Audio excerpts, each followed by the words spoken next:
ছোটবেলায় যখন বাড়িতে ভালো মন্দ রান্না করা হতো তখন মার পাশে ঘুরঘুর করতাম, বারবার রান্নাঘরে খোঁজ নিতাম যে কখন রান্না হবে আর কখন খাবো। ইদানিং আমার বড় ছেলেটা দেখে এই কাজ করে, যখন আমি কোনো রান্না করি তার পছন্দ মাফিক কোনো রান্না হয় ঘরে, তখন সে বারবার রান্নাঘরে যায় আর বারবার জিজ্ঞেস করে, মা হলো, খাবার হলো, রান্না করা হলো।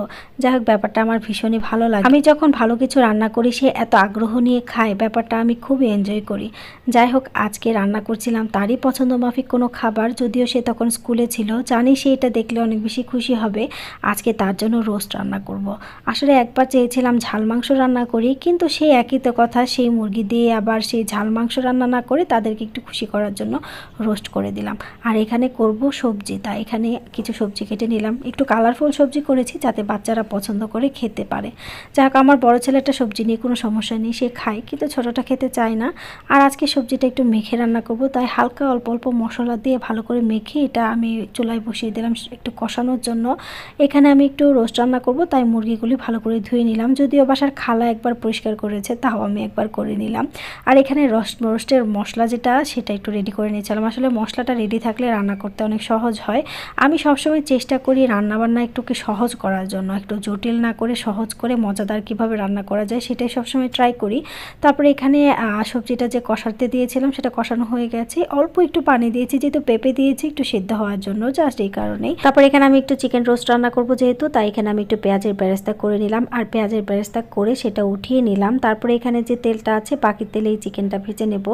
চিকেনটা আমি আসলে খুব বেশি সময় ভাজি না, খুবই অল্প সময় ভাজি। বেশি ভাজলে চিকেনটা শক্ত হয়ে যায়, খেতে তেমন একটা ভালো লাগে না।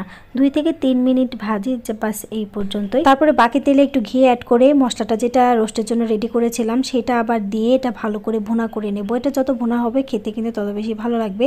যাই, গরম মশলা দিতে ভুলে গিয়েছিলাম, পরে আবার অ্যাড করে নিয়েছি। তারপরে এখানে সবগুলি চিকেন দিয়ে আবার একটু নেড়ে চেড়ে এটা ভালো করে কষিয়ে নেব। রোস্টটা ভালো করে কষানো হতে হতে এদিকে আমি কিন্তু আমার সবজিটা হয়ে গেছে, তাই এটা আমি একটু বাগার দিয়ে নিলাম। এখানে দারচিনি, এলাচি, একটু লবঙ্গ, একটু তেজপাতা দিয়ে একটু বেরেস্তার মতো করে তারপরে সবজিতে এটা দিয়ে দিব। এই সবজিটা খেতে কিন্তু অনেক মজার হয়, এটা পরোটা দিয়ে খেতে অনেক ভালো লাগে।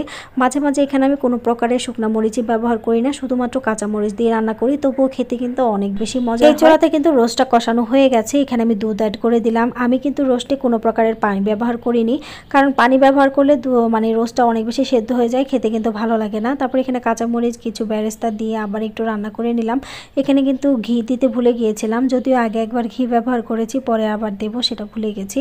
আরেক চুলা আমি একটু পোলাও রান্না করে নিলাম। রোস্টের সাথে পোলাওটা খেতে বেশ ভালো লাগে, তাই একটু পোলাও রান্না করে নিলাম। এখানে পোলাও একটু গাজর, একটু মটরশুঁটি দিয়েছি।